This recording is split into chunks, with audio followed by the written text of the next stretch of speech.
文山苗族街探店之苗女郎。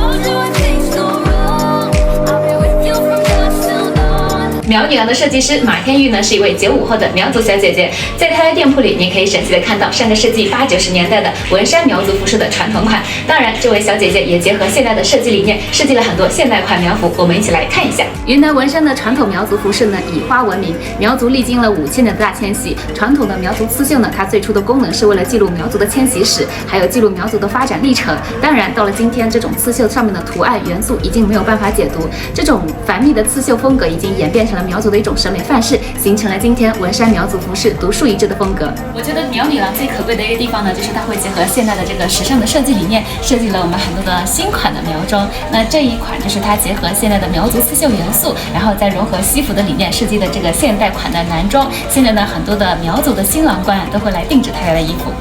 这一套就是我特别喜欢的一个中长款的苗族职业的这个西装服它融合了这个苗族的刺绣，还有我们这个西服的这个元素。我今天来试一下。我身材比较娇小呢，店里又只有大号的，只能先穿上大号的试一下。不过上身还不错，挺修身的。现在呢是夏天，怎么能少得了裙子呢？这条裙子也是融合了苗族的刺绣元素设计的一个包臀裙，来试试看效果怎么样？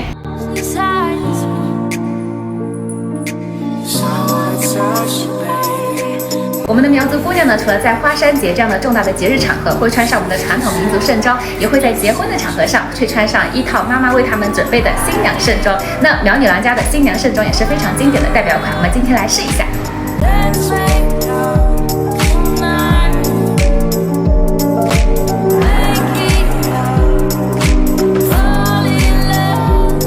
苗族呢，在海外包括美国、泰国、老挝这些国家都有我们苗族聚集区，所以呢，苗女郎也是一个很有国际意识的一个苗族女设计师。她今天呢，要给我打造一个具有海外苗族风情的一个造型，一起来最后体验一下。